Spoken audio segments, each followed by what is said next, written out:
Hello guys, welcome to science cafe. My name is Yogesh Sharma.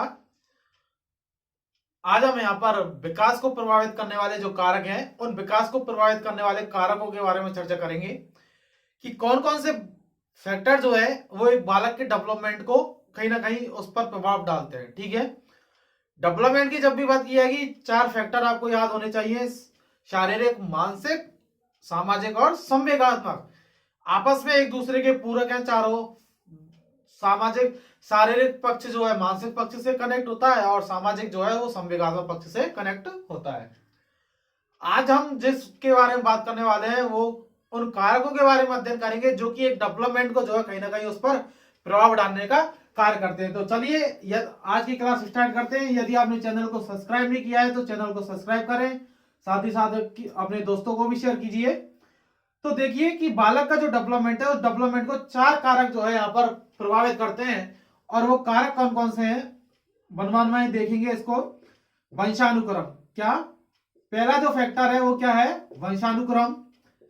Second factor जो है वो है यहाँ का वातावरण। थर्ड जो फैक्टर है जिसकी हम बात करेंगे वो है परिपक्वता, जिसको आप मैच्योरिटी कहते हो। और फोर्थ जो है वो है अधिगम।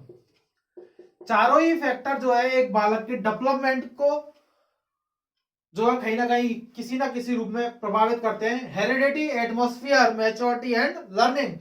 फोर फैक्टर जो है ये कहीं ना कहीं किसी बालक के डेवलपमेंट को क्या करते हैं? प्रभावित करते हैं। इनमें से दो जो कारक हैं, दो जो फैक्टर हैं, ये गेसल के द्वारा दिए गए। किसके द्वारा दिए गए? गेसल के द्वारा दिए गए। वन बाई वन जो है एक एक फैक्टर को डिटेल में पढ़ेंगे। तो चलिए स्टार्ट करते हैं वंशानुक्रम के बारे में कि वंशानुक्रम क्या चीज होती है। ठीक है, वंशानुक्रम क्या है? हेरिडिटी जिसको हम कहते हैं, हेरिडिटी। हेरिडिटी का मतलब माता पिता से जो लक्षण है वो एक पीढ़ी से दूसरी पीढ़ी में उन लक्षणों का जो स्थानांतरण है वही क्या कहलाएगा? वंशानुक्रम कहलाएगा। अर्थात माता पिता से प्राप्त लक्षणों का संतति तक पहुंचना ही क्या कहलाएगा? वंशानुक्रम कहलाएगा। बात आई समझ में?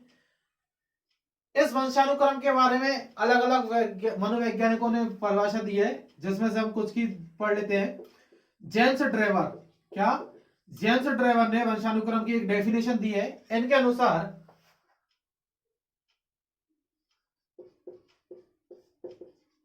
माता पिता से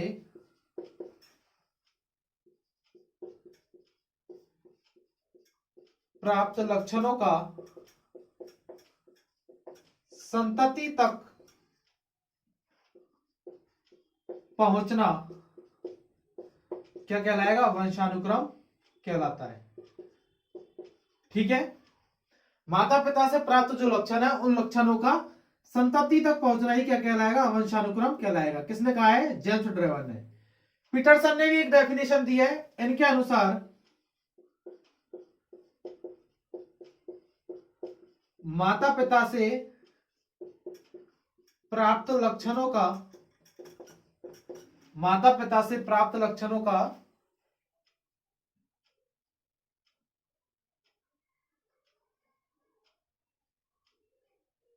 सॉरी, इनकी डेफिनेशन कुछ इस प्रकार है कि माता पिता के माध्यम से, क्या माता पिता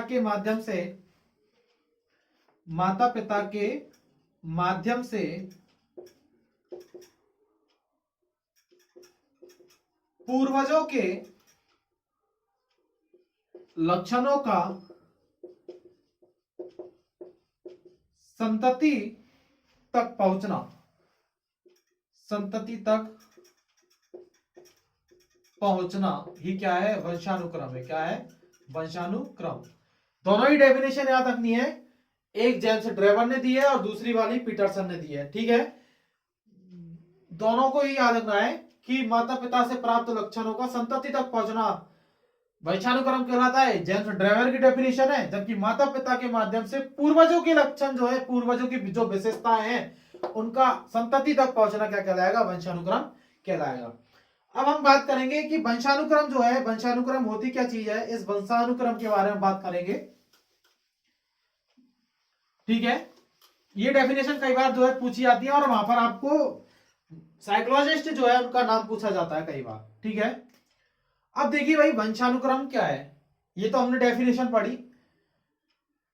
जैसे ये देखो, एक कोई कोशिका है 2n सेल, जिसमें मनुष्य में हम बात करें तो गुणसूत्रों की जो संख्या है वो क्या है 46 गुणसूत्र। कितने गुणसूत्र? 46। इस सेल को आप क्या कहते हो? जाइगोट कहते हो। क्या कहते हो? जाइगोट, युग्मनज, ठीक है। 2n होती है जिसमें गुणसूत्रों की संख्या 46 होती है, जिसमें 23 जोड़ी जो गुणसूत्र है, क्या 23 जोड़ी जो गुणसूत्र है वो मादा से, और 23 जोड़ी जो गुणसूत्र है वो नर से प्राप्त होते हैं। मादा में जो 23वां जोड़ी जो गुणसूत्र पाया जाएगा वो XX, और नर में जो पाया जाता है वो XY। वाई जो जीन है वो जीन ही मेल और फीमेल जो कैरेक्टर्स हैं उनको कहीं ना कहीं डिफाइन करने का कार्य करता है। अर्थात कहने का मतलब ये है कि संतति जो है लड़का होगा या लड़की, वो वाई कैरेक्टर्स जो है, वाई जीन जो है वो यहाँ पर डिफाइन करता है इस चीज को। मैं यहाँ पर बात कर रहा था कि लक्षण जो है वो लक्षण माता और पिता दोनों से हमें प्राप्त होते हैं। गुणसूत्रों की संख्या यदि पूछी जाएगी तो 46। यदि गुणसूत्रों में कमी या वृद्धि हो जाती है, 45 गुणसूत्र होने पर टर्नर सिंड्रोम होता है, और 47 गुणसूत्र होने पर यहाँ पर हमें डाउन सिंड्रोम जो है हमें देखने को मिलता है। कहने का मतलब है कि लक्षणों में जो गुणसूत्र जो है उन गुणसूत्रों की संख्या में कमी या वृद्धि हो जाने पर जो है कहीं ना कहीं विकार जो है वो देखने को मिलते हैं, और उनसे जो है विकारों के कारण जो है अलग ही प्रकार के जो लक्षण है वो हमारी बॉडी में दिखाई देते हैं। याद रहेगा कि कोई भी जो जीव है उस जीव का जो विकास है, यहाँ पर मनुष्य की हम बात कर रहे हैं पर्टिकुलर, तो उसमें 2n कोशिका जो है जाइगोट से मानव जीवन का प्रारंभ माना जाता है। गुणसूत्र जो है, इन्हीं गुणसूत्र पर क्या पाए जाते हैं? जीन, और यही जीन जो है लक्षणों का क्या करते हैं? निर्धारण करते हैं। क्या करते हैं? लक्षणों का निर्धारण। आपको याद रखना है कि आनुवंशिकता जो है वहां उसकी सूक्ष्म इकाई भी हम बात करेंगे तो वो क्या है? जीन। अर्थात लक्षणों को जो निर्धारण करने का कार्य करते हैं वो जीन करते हैं, और ये जीन गुणसूत्रों पर पाए जाते हैं।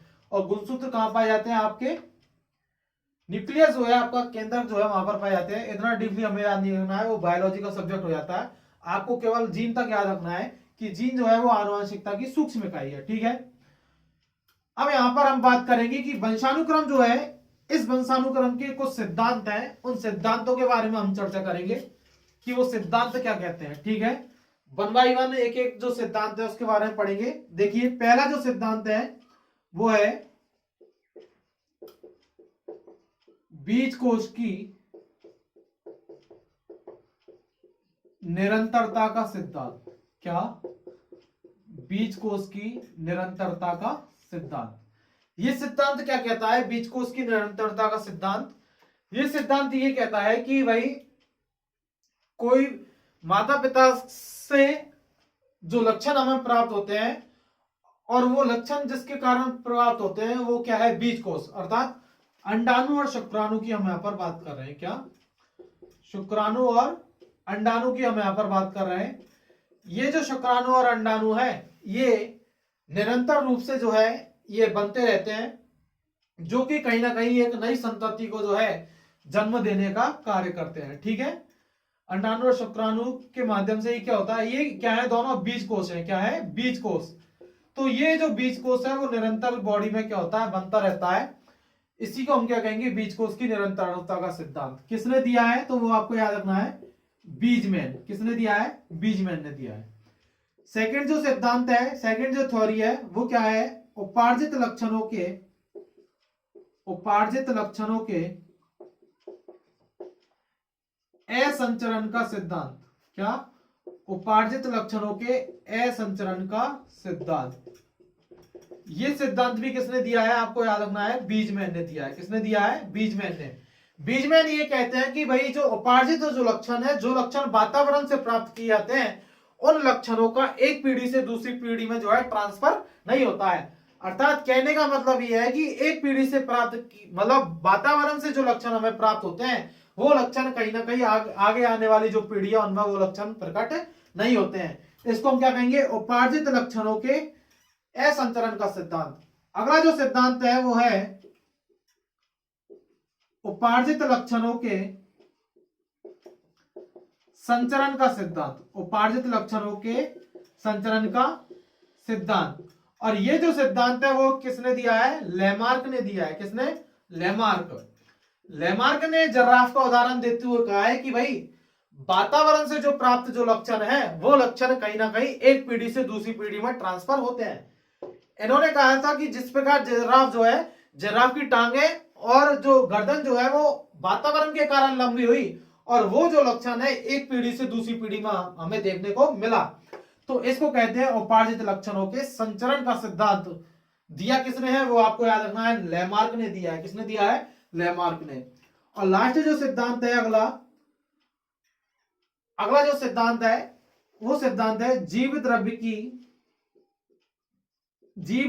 की निरंतरता का सिद्धांत।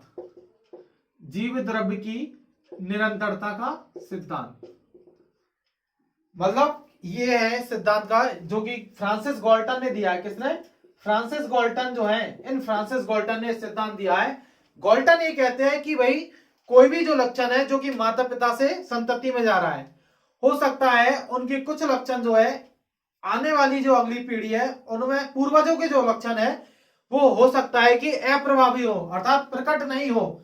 लेकिन इसका मतलब ये नहीं है कि वो लक्षण नष्ट हो चुके हैं। अर्थात ये बात कहते हैं कि लक्षण जो है कभी नष्ट नहीं होते हैं। क्या? लक्षण कभी नष्ट नहीं होते हैं। लक्षण जो है कभी भी नष्ट नहीं होते हैं। हो सकता है कि लक्षण अप्रभावी हो गए हो सकता है किसी पीढ़ी में लक्षण प्रकट नहीं हुए हो, लेकिन वो लक्षण कभी भी नष्ट नहीं होते हैं। जैसे ही पर्याप्त अनुकूल वातावरण मिलेगा, जैसी परिस्थितियां अनुकूल होंगी, वो लक्षण जो है कहीं ना कहीं कभी ना कभी प्रकट होता ही है। ठीक है, तो ये कौन सा सिद्धांत है? जीव द्रव्य की निरंतरता का सिद्धांत। और अगला जो सिद्धांत है वो सिद्धांत है आनुवंशिकता का सिद्धांत। क्या?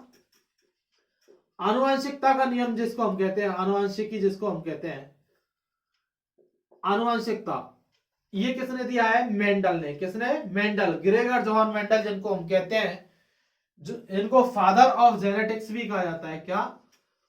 फादर ऑफ जेनेटिक्स भी इनको कहा जाता है, आनुवंशिकी के पिता जिनको हम कहते हैं। इन्होंने अपने जो एक्सपेरिमेंट है वो उद्यान मटर पर किए। किस पर किए? उद्यान मटर, पाइसम सेटाइवम पर इन्होंने अपने एक्सपेरिमेंट किए और इन्होंने यहां पर लंबे और बौने पादपों में क्या किया? क्रॉस कराया। लंबे और बौने पादपों में क्रॉस कराया। तो F1 जो पीढ़ी है, F1 पीढ़ी में सभी पादप कैसे प्राप्त हुए? लंबे प्राप्त हुए, अर्थात प्रभावी पादप प्राप्त हुए। जो लक्षण है प्रभावी था वो F1 पीढ़ी में, प्रथम संतति जो पीढ़ी है उसमें प्रकट नहीं हुआ। लेकिन F1 पीढ़ी के पादपों में जब जैसे ही क्रॉस कराया तो F2 पीढ़ी में जो कैरेक्टर प्रकट हुए उनमें अप्रभावी जो लक्षण अर्थात बौनेपन का जो लक्षण था वो भी कहीं ना कहीं क्या हो गया? प्रकट हो गया। तो यहां पर इन्होंने भी प्रभावी और अप्रभावी के बारे में बात की है।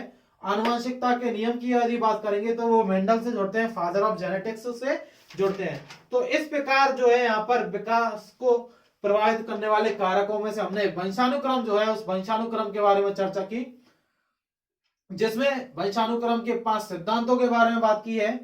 पांचों सिद्धांत इंपोर्टेंट है। कई बार जो है वैज्ञानिकों के साथ जो है उस लक्षणों के क्वेश्चन बनाकर जो है कई बार पूछ लिया जाता है, तो आपको इसलिए इंपोर्टेंट है, याद रखना है। ठीक है, अब हम सेकंड जो फैक्टर है वातावरण जिसको हम कह रहे हैं, उस वातावरण के बारे में चर्चा करेंगे कि वातावरण एक बालक के ऊपर कैसे इफेक्ट डालता है। उस वातावरण के बारे में हम चर्चा करेंगे। देखिए, एक बालक जो है, उस बालक का जो डेवलपमेंट है, उस डेवलपमेंट पर कहीं ना कहीं वातावरण जो है, वातावरण भी इंपॉर्टेंट रोल जो है वो अदा करता है। ठीक है, बालक ने जैसे ही जन्म लिया, जन्म लेते ही वो वातावरण के संपर्क में आता है। किसके संपर्क में आता है? वातावरण। वो वातावरण जो है बाह्य वातावरण है। कैसा वातावरण है? बाह्य वातावरण। एटमॉस्फियर वातावरण जिसको हम कहते हैं, पर्यावरण भी इसको हम कहते हैं। क्या कहते हैं? पर्यावरण। इसका मैं संधि विच्छेद करूं एक तरीके से तो परि प्लस आवरण। क्या? परि प्लस आवरण जिसको हम कहते हैं। ठीक है, आवरण का मतलब चारों ओर से घिरा हुआ। ठीक है, आवरण का मतलब क्या है? चारों ओर से घिरा हुआ। परि मतलब चारों ओर से, और आवरण, आवरण यानी घिरा हुआ, ठीक है, चारों ओर से घिरा हुआ। पर्यावरण जिसको हम कहते हैं, ये जो पर्यावरण है, रॉस ने कहा है कि पर्यावरण एक भारी शक्ति है। क्या? पर्यावरण एक भारी शक्ति है जो कहीं ना कहीं बालक के संपर्क में आता ही है, ठीक है। इस पर्यावरण को हम देखें तो दो प्रकार से बांट सकते हैं पर्यावरण। एक तो गर्भकालीन स्थिति का वातावरण, और एक बाह्य वातावरण जिसको हम कहते हैं, जो कि जन्म के पश्चात का वातावरण है। ये वातावरण किसी ना किसी प्रकार से बालक के ऊपर महत्वपूर्ण जो है अपना प्रभाव डालता ही है, ठीक है। तो पर्यावरण के बारे में हम बात करते हैं तो दो तरीके का पर्यावरण है। एक तो है गर्भकालीन वातावरण जिसको हम कहते हैं, और सेकंड है जन्म के पश्चात वातावरण। जन्म के पश्चात वातावरण, दोनों को ही समझिए, दोनों ही क्या चीज है, दोनों में अंतर क्या है। गर्भकालीन वातावरण का मतलब है कि बच्चा जो है जब अपनी माँ के गर्भ में है, उसको हम क्या कहेंगे? गर्भकालीन वातावरण। यहां पर भी बच्चे का जो डेवलपमेंट है, उस डेवलपमेंट के ऊपर बहुत ज्यादा इफेक्ट पड़ता है, ठीक है। वो कैसे पड़ता है? देखिए, हो सकता है कि यदि जुड़वा बच्चे जो है एक साथ जो है, जुड़वा बच्चों का यदि जन्म हो रहा है, तो कहीं ना कहीं बालक को हो सकता है कि एक बालक जो है अस्पृश्य हो, दूसरा बालक कमजोर हो।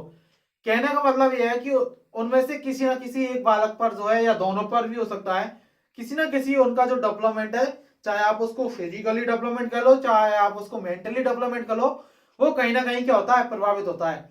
हो सकता है कि एक बालक सामूहिक रूप से बहुत ज्यादा मजबूत हो और दूसरा बहुत ज्यादा कमजोर हो। तो ये कहीं ना कहीं किससे जोड़ते हैं? गर्भकालीन वातावरण से जोड़ते हैं। उस बालक को प्रॉपर रूप में पोषण प्राप्त नहीं हुआ हो, ठीक है, कोई भी कंडीशन हो सकती है। ये जो है, जो कि गर्भकालीन जो वातावरण है, उस गर्भकालीन वातावरण के ऊपर कहीं ना कहीं डिपेंड करती है। सेकंड हम बात करें जन्म के पश्चात का वातावरण। तो जन्म के पश्चात के वातावरण की हम बात करें तो इसको भी आप अन्य भागों में बांट सकते हो। जन्म के पश्चात बालक जो है वो अपने परिवार के संपर्क में आता है, पारिवारिक वातावरण। देन उसके बाद धीरे धीरे बड़ा हुआ विद्यालय वातावरण जो है, ठीक है, मनोवैज्ञानिक वातावरण उसके साथ जुड़ता है उसके साथ, ठीक है। तो यहां पर भी हम पर्यावरण वातावरण जो है, उस वातावरण को 6 प्रकार से बांट सकते हैं। कितने प्रकार से? 6 प्रकार से बांट सकते हैं, ठीक है। देखिए, क्या? पारिवारिक वातावरण, पारिवारिक वातावरण। सेकंड है विद्यालय वातावरण, विद्यालय वातावरण, ठीक है। अगला जो है वो है मनोवैज्ञानिक वातावरण, मनोवैज्ञानिक वातावरण। अगला जो है उसको हम कहेंगे भौतिक वातावरण। क्या? भौतिक वातावरण, जहां पर उसको बाह्य चीजें, मोबाइल, कंप्यूटर वगैरह का जो है नॉलेज जहां पर मिल रहा है। अगला जो है उसकी हम बात करेंगे सामाजिक और सांस्कृतिक वातावरण, सामाजिक सांस्कृतिक वातावरण। और इसके बाद है अगला जो है वो है जलवायु वातावरण, वातावरण। हर पॉइंट के बारे में चर्चा करेंगे। देखिए, ये तो समझ में आ गया गर्भकालीन वातावरण कैसे इफेक्ट डालता है। अगला जो है जन्म के पश्चात का वातावरण, जिसमें पहला पॉइंट है पारिवारिक वातावरण, जिसको हम कहते हैं कि बालक ने जिस परिवार में जन्म लिया है, उस परिवार का जो, उस फैमिली का जो वातावरण है, वहां पर लोग कैसे एक दूसरे से बात करते हैं, क्या उनका रहने का तरीका है, वो सारी चीजें एक बालक के ऊपर जो है, उनकी लैंग्वेज कैसी है, वो सारी चीजें कहीं ना कहीं हमारे पारिवारिक वातावरण से जुड़ती है। कैसे वातावरण से जुड़ती है? पारिवारिक वातावरण से जुड़ती है। आज आप जिस समाज में जुड़ते हो, वो समाज भी हमको यहीं पर देखने को मिलेगा, जिसमें हम सामाजिक और सांस्कृतिक वातावरण की बात करेंगे। समाज परिवार का ही एक अंश है, ठीक है, परिवार से ही मिलकर समाज बनता है। तो पारिवारिक वातावरण में बालक जो अपने से बड़ों की बातें जो हैं उनको सुनेगा, अपने से बड़े एक दूसरे से कैसे बात करते हैं, बच्चों से कैसे बात करते हैं, वो सारी चीजें वो बालक के डेवलपमेंट से जुड़ती हैं और वो कहीं ना कहीं पारिवारिक वातावरण का ही एक हिस्सा है। अगली मैं बात कर रहा हूँ विद्यालय वातावरण की। यहाँ पर बालक जो है धीरे धीरे विद्यालय में गया। मोस्टली जो देखा जाता है बालक जो है 6 वर्ष की आयु से जो है विद्यालय प्रारंभ माना जाता है, ठीक है। यहाँ पर वो पहली कक्षा में प्रवेश करता है। आज की शिक्षा पद्धति की हम बात करें तो 3 वर्ष के जो बालक है उसको आंगनवाड़ी वगैरह जो है ऐसे प्राथमिक शिक्षा जो केंद्र है वहां पर उसको भेज दिया जाता है। यहाँ पर बालक टीचर्स के संपर्क में आएगा, अन्य जो स्टूडेंट है उनके संपर्क में आएगा। बालक विद्यालय में जाएगा तो वहां पर शिक्षक उस बालक के प्रति कैसा बिहेवियर प्रकट करते हैं वो चीज भी कहीं ना कहीं बालक के विद्यालय वातावरण से जुड़ती है। और जो स्टूडेंट है वो उस बालक के साथ कैसा व्यवहार करते हैं, उसके साथ कैसे बोलते हैं, तो ये सारी चीजें भी एक बालक के डेवलपमेंट को धीरे धीरे क्या करती हैं, प्रभावित करती हैं। अगला जो पॉइंट है मनोवैज्ञानिक वातावरण। क्या मनोवैज्ञानिक वातावरण जिसको हम कह रहे हैं, ये जो मनोवैज्ञानिक वातावरण है ये कैसे प्रभाव डालता है, अर्थात कहने का मतलब है बालक से प्रेम, घृणा, द्वेष, ठीक है, ये सारे जो मनोवैज्ञानिक कारण है, अभिप्रेरणा, ठीक है, मोटिवेशन जो है उसको मिल रहा है।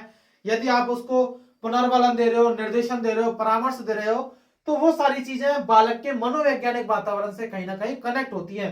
बालक को प्यार से बात की जाएगी तो उसका जो सकारात्मक जो है नजरिया आपके प्रति वो सुधरेगा, अर्थात उसकी जो मेंटल डेवलपमेंट है वो बहुत ज्यादा अच्छा होगा। उसको यदि मोटिवेट किया जाएगा, अर्थात उसको किसी भी चीज के लिए उत्प्रेरित किया जाएगा, उस बालक को बहुत ज्यादा मोटिवेट किया जाएगा, तो बालक किसी कार्य को करने के लिए क्या रहेगा, आगे से आगे तैयार रहेगा। तो ये सारी चीजें यहीं से जुड़ती है। बालक को रीइंफोर्समेंट दिया जाता है, पुनर्बलन यदि दिया जा रहा है किसी भी कार्य को करने के लिए, तो बालक उस चीज को जो है बहुत ज्यादा और बहुत जल्दी आसानी से कर पाएगा। तो ये सारी चीजें बालक के मनोवैज्ञानिक वातावरण से जुड़ती है। अगला पॉइंट है भौतिक वातावरण।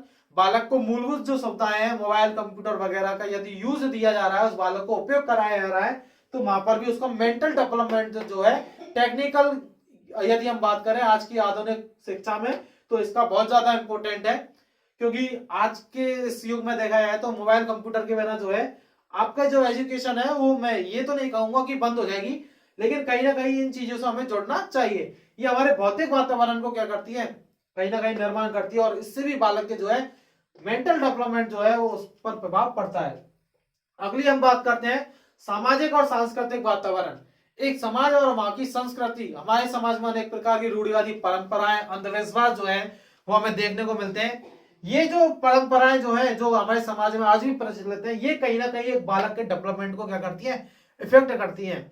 आपने देखा होगा कि समाज में ऐसी धारणाएं बनी हुई है आज भी कि लड़कों को पढ़ाया जाता है, लड़कियों को नहीं पढ़ाया जाता है। ये सारी चीजें बालक को कहीं ना कहीं किसी न किसी रूप से प्रभावित करती है। बालक इन चीजों को सीखता है, और हो सकता है कि यदि इसने इन चीजों को भी ग्रहण किया है तो ये अपनी जो आने वाली संतति है, अपने जो आने वाली पीढ़ी है, उनमें भी इन रूल्स को कहीं ना कहीं फॉलो करवा सकता है, ठीक है। तो ये भी चीजें जो है सामाजिक रूढ़िवादी परंपराएं जो है, हमारी जो कल्चर जो है, हमारी जो संस्कृति जो है, जो कि एक दूसरे व्यक्ति को, एक स्टेट के व्यक्ति को दूसरे स्टेट से जोड़ने का कार्य करती है। पर्सन टू पर्सन जो है यहाँ पर कनेक्ट जो चीजें देखने को मिलती है हमारे इंडिया में, वो जो कल्चर है, वो कल्चर एक बालक को जो है कहीं ना कहीं किसी ना किसी रूप से उसके डेवलपमेंट पर जो है बहुत ज्यादा प्रभाव डालता है, ठीक है। और लास्ट जो फैक्टर है वो है जलवायु वातावरण। अर्थात कहने का मतलब ये है कि हमारे यहाँ की जो जलवायु है वो हर जगह की अलग अलग होती है, ठीक है। ग्रीष्म जो क्षेत्र है वो अलग है, शीत क्षेत्र जो अलग है। शीत जो क्षेत्र है, जैसे कि ठंडे प्रदेशों में पाए जाने वाले जो लोग हैं, उनमें फुर्ती जो है, स्फूर्ति जो है वो बहुत ज्यादा देखी जाती है। उनका जो शरीर जो है, उनकी हाइट वगैरह जो है वो बहुत ज्यादा लंबी देखी जा सकती है, वो बहुत ज्यादा एक्टिव देखे जा सकते हैं। लेकिन ग्रीष्म ऋतु में जो पाए जाने वाले जो लोग हैं या जो बच्चे हैं वो कहीं ना कहीं सुस्त होते हैं, कम फुर्तीले होते हैं, ठीक है। तो ये कहीं ना कहीं चीजें हमारे जलवायु क्लाइमेट जो है उससे भी कहीं ना कहीं ये चीजें जुड़ती हैं। तो ये सारे जो फैक्टर हैं वो बालक के वातावरण से जुड़े हुए हैं। किससे जुड़े हुए हैं? वातावरण।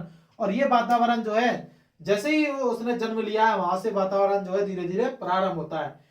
मुझे उम्मीद है कि आपको ये सभी पॉइंट जो है समझ में आ गए होंगे आसानी से। और लास्ट जो पॉइंट है अगला जो है जिसमें हम बात करेंगे अब अधिगम और परिपक्वता की बात करेंगे। ये भी एक बालक को जो है बहुत ज्यादा प्रभावित करते हैं, बालक के डेवलपमेंट पर जो है बहुत ज्यादा असर डालते हैं, तो इनके बारे में भी हम यहाँ पर बात करेंगे। दोनों ही फैक्टर इंपॉर्टेंट है, मैच्योरिटी और लर्निंग जिसको हम कहेंगे, दोनों ही फैक्टर इंपॉर्टेंट है, इनकी बात करते हैं। देखिए, परिपक्वता, परिपक्वता और अधिगम, परिपक्वता और अधिगम, दोनों ही फैक्टर इंपॉर्टेंट है, एग्जाम में पूछे जाते हैं कई बार। दोनों को एक साथ इसलिए पढ़ रहे हैं क्योंकि दोनों ही किसने दिए? गैसल ने दिए। किसने दिए? गैसल ने।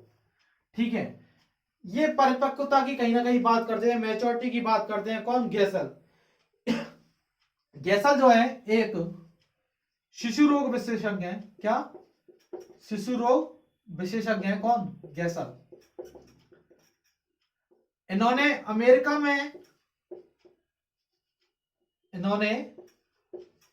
में जो है शिशु चिकित्सालय खोला हुआ था, शिशु चिकित्सालय।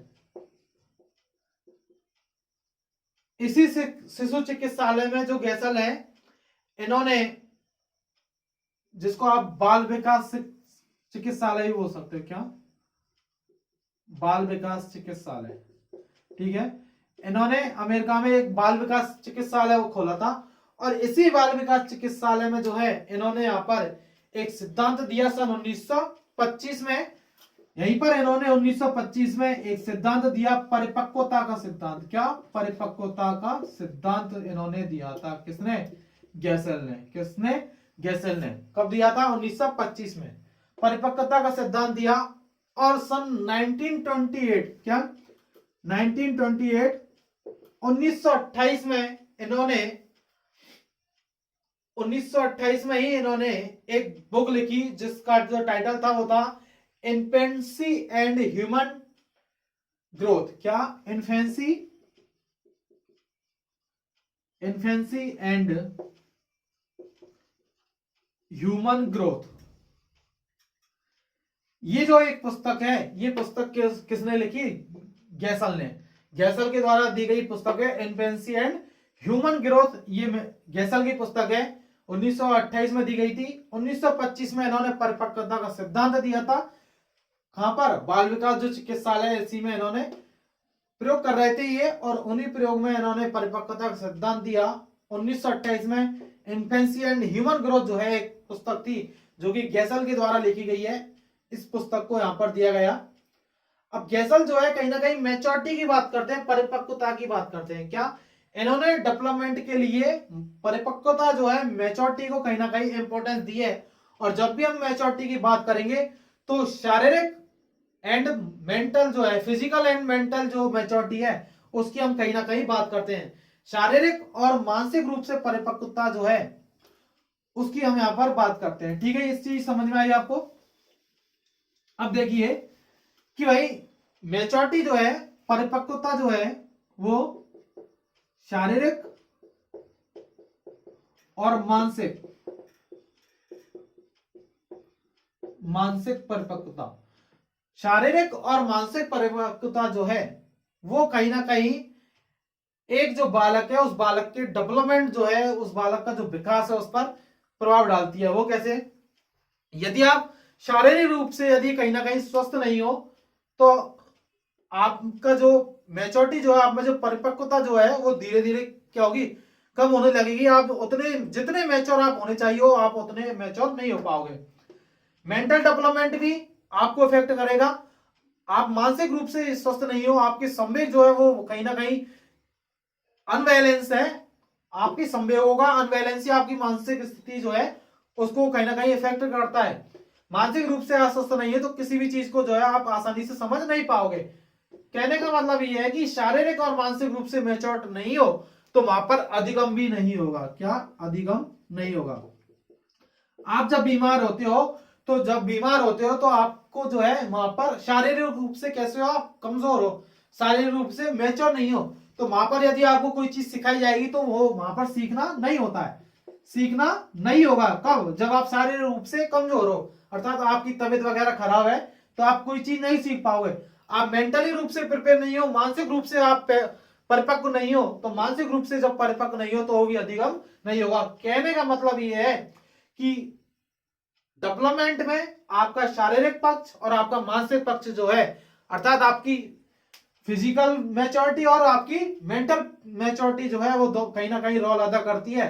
दोनों में से कोई भी इफेक्ट है तो आपको वहां पर लर्निंग नहीं होगी। कहने का मतलब यह है कि लर्निंग के लिए आपका मानसिक रूप से और शारीरिक रूप से जो है स्वस्थ होना बहुत ज्यादा नेसेसरी है। यदि आप मानसिक और शारीरिक रूप से यदि स्वस्थ नहीं हो तो सीखने की जो प्रक्रिया है, अधिगम जो है, लर्निंग जिसको आप कहते हो, वो लर्निंग जो है कहीं ना कहीं क्या होती है, इफेक्ट होती है, वहां पर प्रभावित होती है। तो बात आपको समझ में आई। अधिगम भी जो है वो दो प्रकार का होता है। कितने प्रकार का? दो प्रकार का अधिगम होता है। सामान्य अधिगम और विशिष्ट अधिगम की हम यहाँ पर बात करते हैं। ये जो अधिगम है वो दो प्रकार का। कितने प्रकार का? दो प्रकार का। सामान्य अधिगम और विशिष्ट अधिगम। विशिष्ट अधिगम ये क्या होता है? ठीक है, सामान्य अधिगम और विशिष्ट अधिगम क्या चीज है? बालक जो है कुछ चीजें स्वतः ही अपने आप सीख लेता है, उसके लिए कोई विशेष कार्य करने की जरूरत नहीं होती है। इसको तो हम कहेंगे सामान्य अधिगम। एक बालक जो है धीरे धीरे चीजों को समझने लगता है, छोटा होता है, धीरे धीरे कुछ ना कुछ बोलेगा, बोलते बोलते जो है शब्दों का उच्चारण करने लग जाता है। इसके लिए विशेष प्रयास नहीं किया गया, उसको स्कूल नहीं भेजा गया कि भाई उसको एक शब्द भी बोलना है तो उसके लिए उसको स्कूल भेजा जाए, नहीं। वो चीजें अनुकरण के माध्यम से धीरे धीरे ऑब्जर्व करके जो है कुछ एक्टिविटी बालक अपने आप सीख लेता है। यहां पर विशेष प्रयास की आवश्यकता नहीं होती है, विशेष प्रयास नहीं होता है सामान्य अधिगम में। लेकिन विशिष्ट अधिगम की मैं यहां पर बात करूं, आपको कोई पर्टिकुलर चीज सीखनी है, किसी व्यक्ति को कंप्यूटर चलाना यदि सीखना है तो कंप्यूटर चलाने को सीखने के लिए वहां पर उस व्यक्ति को एक मतलब विशेष प्रकार का जो अधिगम है वो वहां पर सीखना पड़ेगा उस कंप्यूटर से रिलेटेड। ठीक है, तो वहां पर विशेष प्रकार से यदि सिखाया है तो विशिष्ट अधिगम है, जिसको सीखना ही होता है। सामान्य अधिगम स्वतः हो जाता है, पता भी नहीं लगता हम कब कुछ चीजों को अपने आप धीरे धीरे सीख चुके होते हैं। किसी बालक को साइकिल चलाना सीखना है तो वो उसका विशिष्ट अधिगम है। कैसा अधिगम है? विशिष्ट। वहां पर उसको प्रैक्टिस करनी पड़ेगी, बार बार में उस चीज को करना पड़ेगा। ठीक है, तो ये क्या होगा? विशिष्ट अधिगम होगा। आपको किसी नई विषय वस्तु के बारे में जानना है तो किसी नई विषय वस्तु के बारे में आप जानोगे तो वो आपका क्या है? विशिष्ट अधिगम है।